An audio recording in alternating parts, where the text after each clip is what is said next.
On repart les amis, donc rapprochement école-entreprise, Aziz tu voulais parler de ça, donc rapidement, vous n'avez peut-être pas eu le temps de suivre ça, donc une série d'annonces faites par Jean-Michel Blanquer la semaine dernière, avec Antoine Frérot d'ailleurs, le patron de Veolia. Donc, objectif, connaissance beaucoup plus concrète et incarnée des métiers dès la 4e, grâce à la venue d'acteurs de terrain. Relier les cours, les enseignements à l'actualité économique, place plus grande faite à la microéconomie dans les programmes, ça existe depuis 2018 et donc Blanquer le confirme. Chaque rectorat aura son guichet unique pour les entreprises, des entreprises qui veulent essayer de travailler avec l'éducation nationale, elles ne savent pas par quel bout commencer, voilà, là où vous êtes, rectorat, il y aura un guichet unique. Et enfin, passer de 500 000 à 800 000, donc on est à 500 000, ce qui est déjà une performance, et à 800 000 contrats d'apprentissage ou contrats d'alternance chaque année. Voilà la série d'annonces qui a été faite avec le claim. Les mentalités ont changé. Il n'y a pas d'un côté une institution rigide, l'éducation nationale, et de l'autre des entreprises cupides. Comment est-ce que tu regardes ça Moi, je pense que voilà, ça c'est un sujet d'avenir. On est en train de préparer nos petites têtes blondes, l'avenir à travers cette jeunesse, et avec des profs. Je ne sais pas si tu as vu, mais dans les propositions, il y a un petit truc qui m'a accroché. Je dis, c'est quasiment une petite révolution. C'est des stages une fois tous les 5 ans. Alors c'est très très modeste pour les professeurs qu'ils aillent faire un petit tour en entreprise sur la base du volontariat. Sur la base du volontariat. Ce qui existe déjà quand même. C'est déjà un bon début. J'espère qu'une fois par an, on pourra leur faire une petite picouse de rappel et savoir qu'ils aillent dans les entreprises, vous discuter avec des TPE, des PME, voir un petit peu ce qui s'y passe, pour qu'ils puissent transmettre un petit peu cette vision et cette organisation à leurs élèves. Parce que le problème, il reste sur la table, et surtout en France, c'est est-ce qu'on forme des gens pour une tête bien pleine ou une tête bien faite? Est-ce qu'on forme des enfants à répondre à un marché du travail qui sera... On a de la prospective, on ne sait pas. Je crois que c'est Larry Page, un des fondateurs de Google, qui disait que 9 emplois sur 10 qu'on connaît aujourd'hui disparaîtront dans les 30 ans. Mais c'est beaucoup sur 10 quand même, non? Qu'on ne connaît pas. Ah bah, la moitié déjà, la moitié. Tu sais, depuis que j'arrive à ma caisse de chez mon supermarché et que je ne vois plus de caissière, je me dis que quand j'étais petit, si on m'avait dit ça, j'aurais... Et il ne sait pas quels sont les nouveaux métiers qui vont apparaître. Ces nouveaux métiers, ils sont où? Donc il faut peut-être que ceux qui transmettent le savoir aujourd'hui puissent aller faire un tour dans ces entreprises. Mais attends, je t'arrête là-dessus, parce que moi, c'est là-dessus que ça m'intéresse. C'est qu'effectivement, je suis très partagé, en fait, moi, là-dessus. Si tu dis que, alors on va dire 90%, peu importe, à la limite. C'est pas moi qui le dis. Non, mais une visite d'entreprise d'un môme de 4e, c'est des bouts de chou quand même, enfin bref, d'un môme de 4e qui se sera totalement transformé quand il arrivera sur le marché du travail 10 ans plus tard. À quoi ça sert? À quoi ça sert? C'est qu'entre le 4e et le moment où il arrive sur le marché, il voit l'évolution des entreprises dans lesquelles il a été. Il voit le changement du management. Il faut qu'il y renouvelle tous les ans. Alors. Ah oui, mais il faut remettre des petites picouilles. Et pourquoi pas? On fait bien du sport toutes les semaines. Pourquoi on n'irait pas dans les entreprises tous les mois? Pourquoi on n'irait pas faire quelques activités, rencontrer le dirigeant ou le faire venir? Il y a de belles associations qui font ça. 100 000 entrepreneurs en est un bel exemple. C'est des heures que tu vas prendre sur des heures à ne pas apprendre à compter, à ne pas apprendre à lire, à ne pas apprendre l'histoire, à ne pas apprendre les sciences. Mais qu'est-ce qu'on veut? Ou bien, soit tu as cette vision de dire on remplace, soit on dit on ajoute. On peut dire aussi c'est tellement important qu'on va ajouter quelques heures. Oui, après il y a d'autres moyens, parce que dans la pratique, c'est un peu compliqué. Je prends chaque année des élèves de 4e. C'est pas possible. Voilà. Si, parce que moi, la différence par rapport à beaucoup, c'est que je le fais dans mes TPE. Voilà. J'en prends beaucoup et j'en ai encore pris. Bon. On demanderait de les faire venir tous les mois, c'est compliqué parce que pour bien le faire, ça prend du temps. Donc c'est pas possible. Par contre, ce qui est intéressant dans ce schéma-là, favoriser davantage les stages, les emplois, dès l'âge de 14 ans, comme on le fait dans l'apprentissage, dans les entreprises, pour commencer à s'immerger, à travailler et donner du sens de manière concrète, ça, je trouve ça très intelligent. Voilà. Et au niveau des profs, évidemment, c'est un plus, mais c'est pas une fois tous les 5 ans. Ça devrait être même quasiment obligatoire de venir en entreprise, Mais de le mettre dans le cursus. ça sert, Nicolas, de foutre un prof en entreprise? Il est là pour lire Montaigne, le prof. Non. Il est là pour nous dire 2 + 2 font 4. Il est là pour nous dire, j'en sais rien, trouve-moi une formule physique. Hein, E = MC2. Il est là pour ça. Il n'est pas là pour savoir ce que c'est qu'un compte de résultats. Est-ce que tu sais le nombre de gamins qui te disent je vais à l'école et je ne sais pas pourquoi? Je ne sais pas pourquoi je vais à l'école. C'est donner aussi un petit peu de perspective, que le professeur puisse expliquer. De la perspective, du sens. J'aime beaucoup le mot qu'a utilisé Nicolas, du sens. Aujourd'hui, il n'y en a quasiment plus. Denis. Il y a un élément aussi qui est très important, c'est qu'on réfléchit beaucoup en termes de métier que l'on peut apprendre dans une école. Mais ce qui fait que l'on réussit aussi dans une entreprise, ce sont des compétences. Des compétences qui sont aussi des compétences dans la relation sociale que l'on va développer au sein d'une entreprise, de la compétence dans sa capacité à échanger avec un client, avec un fournisseur. Et ça, ce sont des éléments qui s'apprennent. Ça prend sur le terrain, c'est quelque chose que l'on développe au fur et à mesure. Les soft skills, elles sont tout aussi importantes. La tenue. La tenue. Mais non, mais les gars, mais alors, je suis pardon, hein, mais Nicolas, c'est presque toi qu'il faudrait que tu ailles faire un tour. Bah, tu vas d'ailleurs dans les entreprises. Mais c'est en train d'exploser dans tous les sens. Ces idées-là que moi qu'on avait quand on était gamin, arriver à l'heure, se raser, la tenue, dire bonjour, machin. Mais c'est plus l'entreprise telle qu'elle se construit aujourd'hui, justement, tu vois. T'as une nouvelle génération qui est en train d'imposer son mode de vie à l'entreprise et qui court derrière.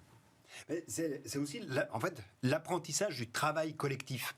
C'est ça que tu développes dans une entreprise. D'accord. Effectivement, il y a ces compétences qui sont très immédiates, ces compétences de ponctualité, effectivement. Mais la compétence du travail collectif, la compétence du projet... c'est pas forcément dans l'école que tu la développes. En revanche, tu sais que tu vas la déployer tous les jours dans une vie d'entreprise. Ce que j'ai appris à l'école, comment je vais le décliner? À quoi il va me servir?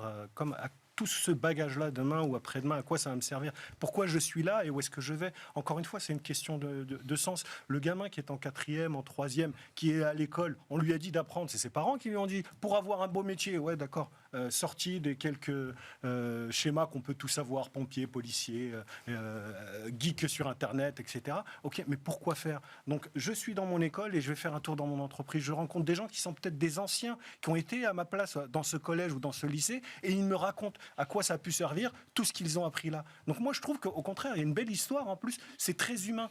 Et je rebondis sur ce que dit Denis, sur les qualités humaines. Je trouve ça important. Intéressant. Et puis c'est comme le sport. Okay. Tu sais, il faut pas se cantonner à un seul sport. Moi, je pousse mes enfants à faire une multitude de sports, que ce soit des sports individuels ou collectifs. Et moi, j'aime bien quand j'ai ma fille l'autre fois qui arrive, qui me dit, tu sais, papa, j'ai fait du tennis, mais j'aime pas ça. Je dis, ah bon, trop bien. Et maintenant, elle s'est mise au foot. Bon, foot, bon, bah, très bien.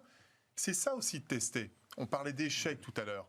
Mais tester, quand on n'aime pas quelque chose et qu'on est capable de l'exprimer, c'est une très bonne chose pour évoluer. Non, mais bien sûr, Nicolas, mais le tennis et le foot, ils le font dans l'entreprise. Non, mais j'entends ce que dit Aziz, c'est très intéressant, mais dans l'entreprise, moi je l'ai vécu en tant que manager, t'accueilles des gamins, très franchement, tu sais pas quoi en faire, en fait, c'est compliqué, tu sais pas où les mettre, tu sais pas comment... donc les gars, donc tu vas te forcer à essayer de leur trouver des trucs, des tâches un petit peu intéressantes, tu vas même travestir un petit peu ton boulot pour trouver un truc pour que ce soit un peu enthousiasmant pour eux. C'est ce que j'ai fait. Mais découvrir, excuse-moi, je vais être dans le cliché, mais pour un gamin de 4e, découvrir la photocopieuse et la machine à café, c'est déjà un pas. Hein. Oui, mais tu fais pas ça. Bon les gars, alors, tu fais pas ça pendant une semaine, Aziz, parce que c'est... Non, mais c'est la découverte, là, on est sur la découverte de l'entreprise. Ce qui nous amène, Denis, à l'un des sujets que tu voulais mettre en avant, qui s'appelle « Où sont passés les salariés ?» Et donc, ce qui va nous amener vers peut-être une transformation du rapport au travail. Mais d'abord, les faits, quoi, les constats. Je crois que c'est aux États-Unis qu'il y a des constats qui sont faits aujourd'hui. Aux États-Unis, j'aimerais bien qu'on puisse avoir le même type d'études que ce qui a été fait aux États-Unis dans le cas de la France, parce qu'il y a une vraie question qui est celle des personnes qui ne sont plus dans la population active. Là, il y a une étude qui a été sortie par la Fête de Saint-Louis la semaine dernière, qui a essayé d'estimer, en gros, parmi les 25 millions de personnes qui ont perdu leur emploi au lendemain du Covid. Donc mars-avril, tu as 25 millions d'emplois en moins aux États-Unis. Qu'est-ce qu'ils sont devenus un an après? C'est ça ce qu'a fait le travail de la Fed. Et ils se rendent compte que quand on a 16 millions à peu près qui ont retrouvé un emploi, tu en as 2 millions qui sont toujours au chômage et il t'en reste 7 qui ne sont plus in the labor force, qui ne sont plus dans la population active. Où est-ce qu'ils sont passés? Alors, il y en a, pour une partie, ce sont des personnes qui ont accéléré leur départ en retraite. On se rend compte que c'est notamment sur les 55-64 ans et sur les plus de 65 ans que tu as eu une baisse du taux d'activité le plus important. Mais quand tu décomposes l'ensemble du taux de participation par catégorie d'âge, tu te rends compte que c'est dans toutes les catégories d'âge que le taux de participation au marché du travail a diminué. Et quand bien même il y a eu le redémarrage très fort de l'emploi aux États-Unis, qui a été impressionnant. Pardon, je vais faire mon économiste économisant, mais on parle toujours des effets de flexion. Les effets de flexion, c'est que quand tu as une accélération de l'emploi, eh bien, ça te fait un retour sur le marché du travail. Des personnes qui étaient découragées parce qu'ils n'allaient pas trouver un boulot, ils se disent, non, là, je vais en trouver un. Les effets de flexion, on n'en voit pas actuellement. Il n'y a pas du tout de remontée du taux de participation. Et à la fin, il te manque des gens. Il te manque des gens. Tu dis, et ton hypothèse à toi, Denis, c'est quoi? Attends, juste le chiffre, c'est 3% de la population active qui sortirait, en fait, qui disparaîtrait du marché du travail. Exactement, parce qu'à la fin, cette étude, elle conclut en se donnant quelques hypothèses. Dans ces 7 millions qui ne sont pas revenus, tu en as 35% qui, in fine, reviendront dans l'emploi d'ici un an. Et donc, à la fin, il te manque l'équivalent de 3% de la population active. Et ça interroge sur la capacité à croître, parce qu'on voit bien toutes les difficultés de recrutement qu'il y a actuellement aux États-Unis, qui sont d'une ampleur presque plus marquée que ce que l'on a en Europe. Et Dieu sait qu'elles sont déjà faites. Alors, selon toi, ces ghosts, là, ces fantômes, ils sont où? Je pense que c'est vraiment, il y a vraiment cet effet d'accélération du départ en retraite. Donc ça, c'est quelque chose qui est one shot. Et donc des personnes qui seraient parties du marché du travail dans 5 ans l'ont fait aujourd'hui. Une transformation du rapport au travail. Mais une transformation du rapport au travail. Si ça n'était que les plus de 55 ans, tu pourrais te dire que c'est uniquement cet effet d'accélération. Mais non, tu as vraiment ce phénomène qui concerne à peu près tout le monde et qui interroge le rapport au travail. Exacerbé en France sur l'hôtellerie-restauration, où tu as, alors, il faut attendre, mais les derniers chiffres de la DARES, tu as quand même 20% des effectifs de l'hôtellerie-restauration qui ont disparu. 20%. Alors, ils vont peut-être revenir, parce qu'il y a les réouvertures, etc. et tout, on va voir, etc. Mais donc, transformation du rapport au travail. Moi, j'ai eu 2-3 exemples très concrets pour revenir étayer ce que vient de dire Denis. J'ai, dans mon village très proche, quelqu'un qui était un haut cadre de chez Renault, très haut cadre, donc très gros revenus. Ils n'ont plus supporté la crise du Covid, tout ce qu'ils ont vécu. Et il m'a informé il y a 4 mois, il a vendu maison, tout l'actif, il a quitté Renault, il a fait son chèque, ils sont allés s'acheter une ferme et des gîtes dans les Alpes, et ils viennent d'ouvrir et de s'installer il y a exactement 4 semaines. Ras-le-bol. Ils arrêtent. Changement de vie. Et j'ai plusieurs cas comme ça. Tu crois qu'on est sur une lame de fond, là ? En tout cas, il y en a. J'en ai suffisamment déjà autour de moi, donc je me dis que c'est sans doute pas des cas isolés. J'ai quelqu'un qui était dans le domaine de la restauration, qui s'est aperçu qu'en étant isolé chez lui, il a trouvé une qualité de vie qu'il n'avait jamais connue. Il travaillait les samedis, les dimanches, les services, terminé le soir. Et là, il s'est retrouvé avec c'est une femme, avec son mari, ses enfants, à se voir, à profiter, faire des activités. Elle m'a dit, plus jamais je ne reviendrai dans la restauration. Et ils sont en train de changer complètement leur mode de vie. Quitte à réduire son train de vie, quitte à aller chercher des économies partout. Ils sont aperçus qu'ils ne vivaient pas comme ils vivaient. Encore une fois, c'est la crise qui est arrivée qui a provoqué. Et le troisième phénomène, j'ai lu aussi une étude aux États-Unis. On s'est aperçu qu'en fait, en termes de productivité, ce n'était pas si bien que ça. Maintenant, il y a énormément de télétravail. Et nous, on le voit bien dans mon métier via le management de transition. Donc, on est assez vigilant sur ces sujets-là. On a des gens maintenant, notamment aux États-Unis, qui occupent 2 jobs, qui vendent 2 fois la prestation, parce qu'en fait, ils s'aperçoivent que dans le laps de temps d'une journée, ils n'ont plus les réunions, les pertes de temps de transport, etc. Et ils cumulent 2 jobs et ils doublent leurs revenus. C'est très bien ça. C'est très forte productivité, ça. Très forte productivité. Très forte productivité. Voilà. Aziz, est-ce que tu le ressens, toi, j'en sais rien, dans ton entourage, dans l'ensemble des gens avec qui tu discutes, qu'il y a une transformation le rapport au travail a changé. Rapport au travail, voilà. Le confinement a fait qu'on a une grande, en tout cas moi dans mon entourage, j'ai une prise de conscience sur la qualité de vie au travail qui est énorme, que ce soit salarié ou entrepreneur. Il y a et Dieu sait, pour certains, c'est quasiment, je n'aurais jamais imaginé, des forçats du travail qui se sont transformés en organisateurs à optimiser leur journée et surtout à ne plus délaisser, je pense que ça a été aussi une grande leçon, la partie familiale et personnelle. Oui, mais je ne sais pas... On a repris le contrôle de nos vies d'une certaine manière, et on n'a pas envie de le lâcher. L'essentiel. Est-ce qu'on n'est pas retourné à l'essentiel ? Est-ce que ce mal n'a pas été un bien d'un point de vue personnel ? C'est chaud pour les RH, Nicolas, c'est ton métier, mais il y a un sacré défi pour les DRH, là, et je crois qu'ils en sont parfaitement conscients d'ailleurs, c'est pour ça que je voulais qu'on en parle. Oui, mais ils font malheureusement beaucoup d'erreurs. J'ai eu une grande discussion avec un directeur général d'un grand groupe sur le sujet avec le DRH, parce qu'ils viennent d'imposer à toute l'entreprise 3 jours de télétravail par semaine pour tout le monde et à vie, donc, enfin à vie, je m'entends, enfin, c'est plus 3 jours par semaine ? 3 jours par semaine. Beaucoup, ça. Dans les entreprises. Entre parents, ils ont fermé tous leurs sites sur Paris et ils ont tout recentralisé dans leur siège à Issy-les-Moulineaux. Bon. Et je leur dis, mais il y a juste une chose que vous avez oubliée quand même dans votre calcul. C'est que les 3 personnes que vous mettez 3 jours sur 5, donc vous avez 25 jours de congé par an. Vous avez 23 jours de RTT. Vous avez en moyenne 5 jours d'arrêt de maladie en moyenne par salarié. Et 23 plus 25, 48, ça fait 53. Vous avez 53 jours en plus où les salariés ne vont pas venir. Ils vont venir que 2/5 de leur temps. Sur 218 jours travaillés, je vous laisse faire le calcul. C'est-à-dire qu'ils viennent quasiment plus en entreprise. Ouais, c'est ça. Deuxième problème. Et donc, est-ce que tu as encore une entreprise à ce moment-là? Exactement. Voilà. Et j'ai l'image que cet homme, cet entrepreneur a su créer pendant des dizaines d'années. Quelle culture d'entreprise vous allez transmettre dans les 10 ans, dans les 15 ans, dans les 20 ans, en mettant ça en place? Ça, c'est la première question. La deuxième question qui est injuste sur le plan social, c'est que entre quelqu'un qui habite dans un 100 mètres carrés, qui a la chance d'avoir un bureau, un espace, une connexion Internet, les bureaux, et le jeune qui débute dans la vie active, qui vit en coloc dans 30 mètres carrés, dont l'employeur fait la même chose, lui demande de travailler en télétravail, vous êtes dans la même pièce, avec pas du tout les mêmes conditions, là, on a le devoir de se poser, parce que quand on est employeur, quand on construit un open space, on parlait de Jeff Bezos qui regardait les tables, les chaises, etc. Mais dans un espace, quand on fait une entreprise, on mesure, on négocie avec ses représentants du personnel, les salariés, on regarde, et on fait quelque chose qui est homogène, de qualité pour tout le monde. Mais là, on ne peut pas les s'immiscer dans la vie de chacun de ses salariés pour s'assurer qu'il a le bon siège, la bonne table, la bonne connexion, le niveau sonore et l'environnement qui lui permet de... Et c'est là où ça devient très compliqué. D'ailleurs, ça reboucle avec le sujet que l'on évoquait tout à l'heure. Hein. Si on se dit que l'entreprise est le creuset de la compétence collective et de la conduite de projet, mais dans ce scénario que tu décris, elle est où justement cette compétence? Est-ce que je vous ai envoyé un petit article des Échos que j'ai adoré, donc j'ai appelé ça la saga des masses, je ne sais pas si vous avez eu le temps de le lire.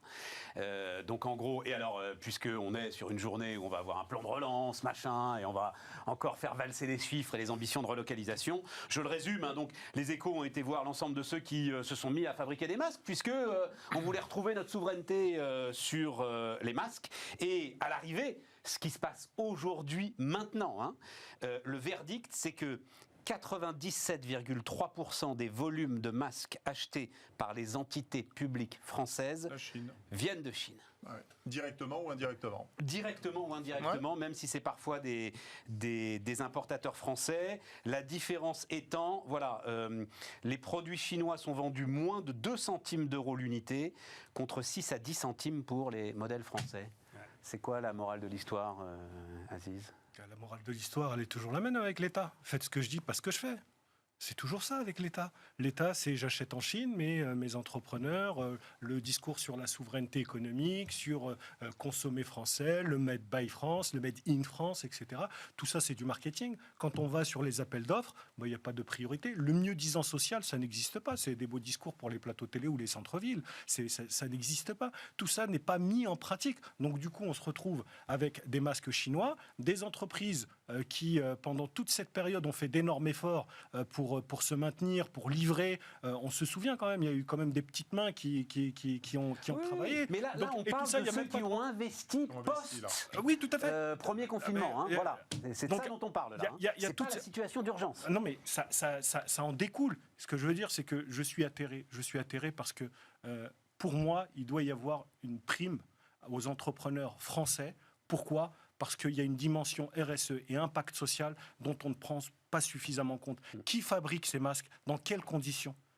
Évidemment qu'on les sort à 2 centimes. Si le mec, tu ne le payes pas et qu'il bosse 24 heures sur 24, c'est sûr que tu peux le faire à 1 centime. Même sans ça, Nicolas. parce qu'on n'arrête pas de parler d'écologie. Vous regardez le problème, on revient sur l'énergie, du transport maritime.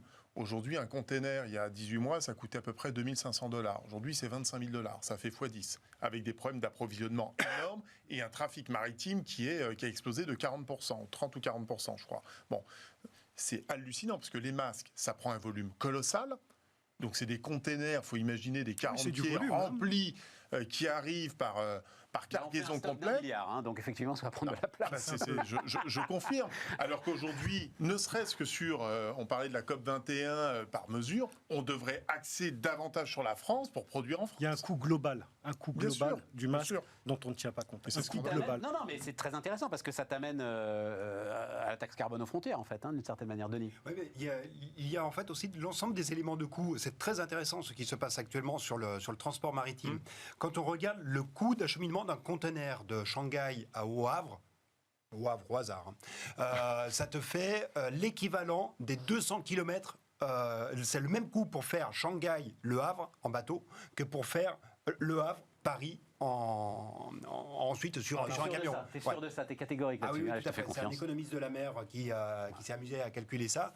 Donc on a quand même aussi une vraie question Alors qu'on a d'organisation des un fleuve, coûts. quand même, qui a priori ne coûterait pas très très cher. Tout à fait, on pourrait peut-être arriver à faire quelque chose. C'est dingue. Et on a quand même des vraies questions de Parce que coûts moi, c'est aussi ça. qui sont à traiter. Je suis d'accord. Moi, je suis d'accord avec toi. À la limite, pour moi, le sujet de cette histoire, c'est moins. Alors, je suis d'accord avec toi, hein, la commande publique. Non, Aziz, parce que moi, je suis directeur d'hôpital. Faut voir les contraintes et le champ de contraintes que j'ai sur mon budget. Donc ce que je vais aller économiser sur les masques en allant les acheter en Chine, c'est autant que je pourrais essayer de redonner à mes infirmières, à l'ensemble de mes vacataires et tout. Moi, mon sujet, c'est pourquoi il y a encore aujourd'hui une telle différence.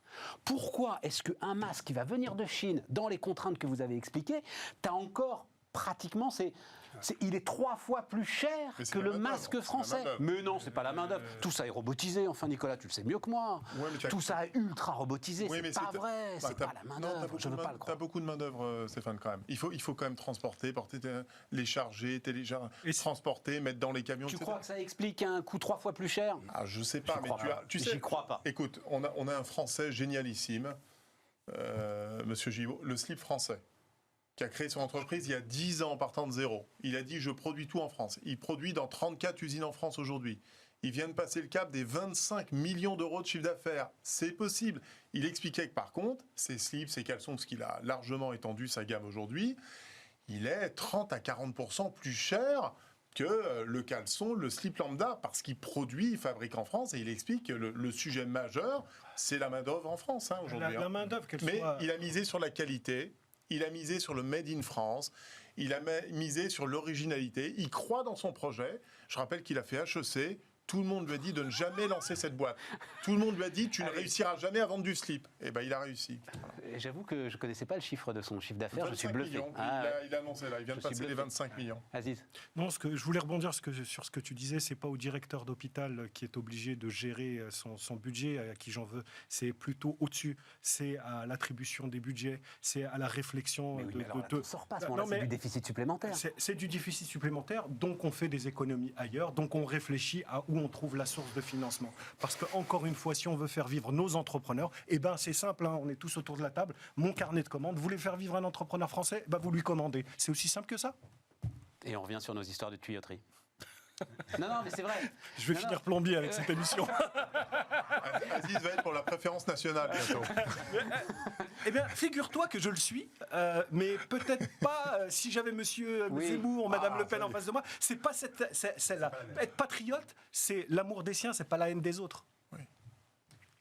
Non, et puis là, tu viens de prononcer une phrase, à mon avis. Alors là, si on a 1 heure, Aziz part là-dessus, c'est-à-dire... J'ai fait exprès de Non, parce que c'est le bon mot, la préférence nationale. Tout est qu'est-ce que la nation? Voilà, c'est là le sujet. Et alors là, pour le coup, on est très très loin de la tuyauterie. On est très loin de la tuyauterie. On est très très loin de la tuyauterie. Ah là, c'est un débat de président. Là, c'est un débat de président. Bon, on n'a pas eu le temps de parler d'Édouard Philippe. On en parlera demain d'Édouard Philippe, mais c'est vrai que nous défendons l'unité et la cohésion de la France. Nous combattons les extrêmes de tous bords, les démagogues. Bon, on avait un peu l'impression, mais on n'a pas le temps. C'est dommage. On en parle demain, promis, Édouard Philippe. On a parlé du Havre, on ne peut pas non plus parler de tout. Les amis, merci beaucoup. Et donc, nous, on se retrouve demain pour une nouvelle heure de débat.